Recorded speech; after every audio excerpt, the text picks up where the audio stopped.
So if a photon is directed through a plane with two slits in it and either slit is observed, it will not go through both slits. If it's unobserved, it will. However, if it's observed after it's left the plane but before it hits its target, it will not have gone through both slits. You want to hear an interesting thing about stairs? Not really. If the height of a single step is off by as little as 2 millimeters, most people will trip. In the winter, that seat is close enough to the radiator to remain warm, and yet not so close as to cause perspiration. In the summer, it's directly in the path of a cross breeze created by opening windows there and there. It faces the television at an angle that is neither direct, thus discouraging conversation, nor so far wide as to create a parallax distortion. I could go on, but I think I've made my point. I'm a Sagittarius, which probably tells you way more than you need to know. Yes, it tells us that you participate in the mass cultural delusion that the sun's apparent position relative to arbitrarily defined constellations at the time of your birth somehow affects your personality. Are there any chopsticks? You don't need chopsticks, this is Thai food. Here we go. Thailand has had the fork since the latter half of the 19th century. Interestingly, they don't actually put the fork in their mouth. They use it to put the food on a spoon, which then goes into their mouth. You like the one where Lois Lane falls from the helicopter and Superman swooshes down and catches her. Which one was that? One. You realize that scene was rife with scientific inaccuracy. Yes, I know men can't fly. No, let's assume that they can. Lois Lane is falling, accelerating at an initial rate of 32 feet per second. Superman swoops down to save her by reaching out two arms of steel. Miss Lane, who is now traveling at approximately 120 miles an hour, hits them and is immediately sliced into 3 equal pieces. We have 2,600 comic books in there. I challenge you to find a single reference to Kryptonian skin cells. Challenge accepted. You might want to speak in a lower register. What? Evolution has made women sensitive to high-pitched noises while they sleep so that they'll be roused by a crying baby. If you want to avoid waking her, speak in a lower register.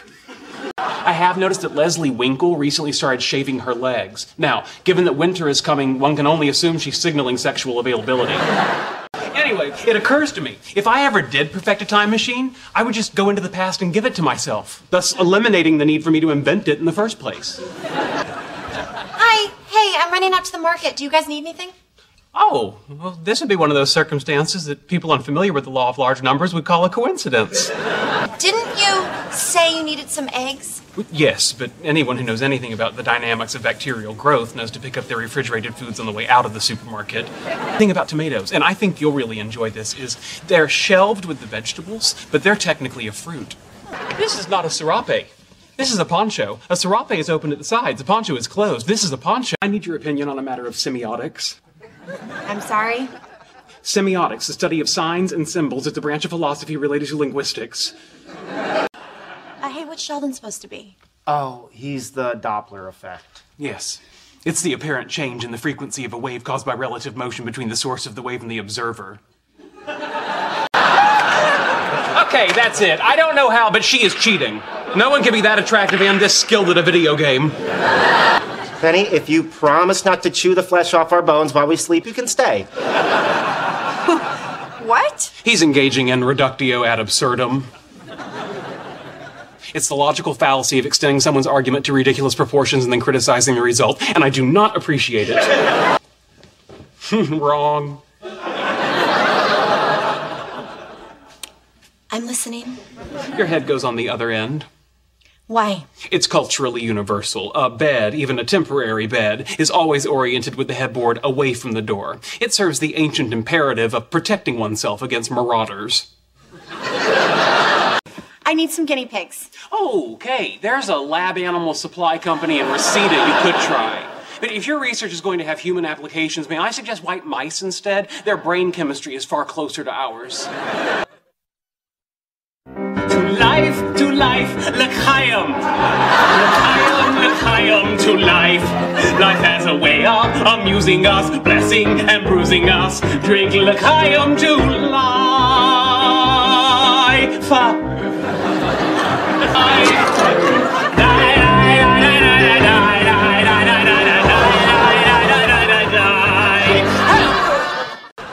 Sheldon, why is this letter in the trash?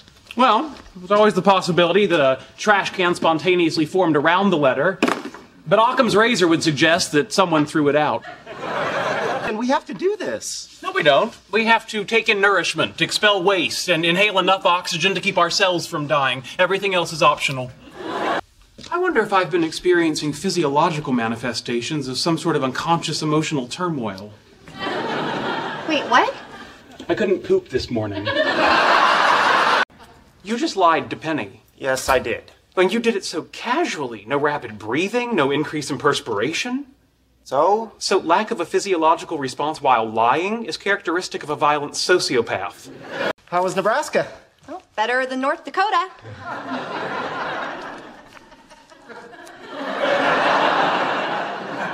I guess that joke's only funny in Nebraska.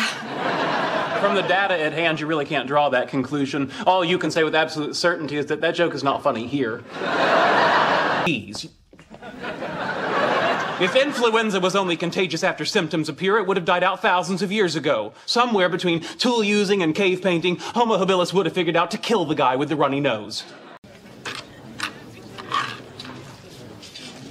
Here's the problem with teleportation.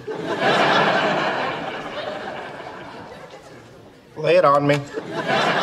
Assuming a device could be invented which would identify the quantum state of matter of an individual in one location and transmit that pattern to a distant location for reassembly, you would not have actually transported the individual. You would have destroyed him in one location and recreated him in another. Hearing, where the noble, semi-skilled laborers execute the vision of those who think and dream. Hello, Oompa Loompas of science. Want me to use my intelligence in a tawdry competition? Would you ask Picasso to play Pictionary? Would you ask Noah Webster to play Boggle? Would you ask Jacques Cousteau to play Go Fish? No animal exceeds the relative fighting strength of the army ant. Well, I'm polymerized tree sap, and you're an inorganic adhesive, so whatever verbal projectile you launch in my direction is reflected off of me, returns on its original trajectory, and adheres to you. Who sells a full-size time machine for $800? In a Venn diagram, that would be an individual located within the intersection of the sets no longer want my time machine and need $800. Are you aware that your sister is an incredibly attractive woman? She certainly has a symmetry and low body fat that Western culture deems desirable. It's noteworthy, at other points in history, heavier women were the standard for beauty because their girth suggested affluence. I always thought I was more like a cuckoo bird, a superior creature whose egg is placed in the nest of ordinary birds. Of course, the newly hatched cuckoo eats all the food, leaving the ordinary siblings to starve to death. In 1935, Erwin Schrödinger, in an attempt to explain the Copenhagen interpretation of quantum physics, he proposed an experiment where a cat is placed in a box with a sealed vial of poison that will break open at a random time. Now, since no one knows when or if the poison has been released, until the box is opened, the cat can be thought of as both alive and dead.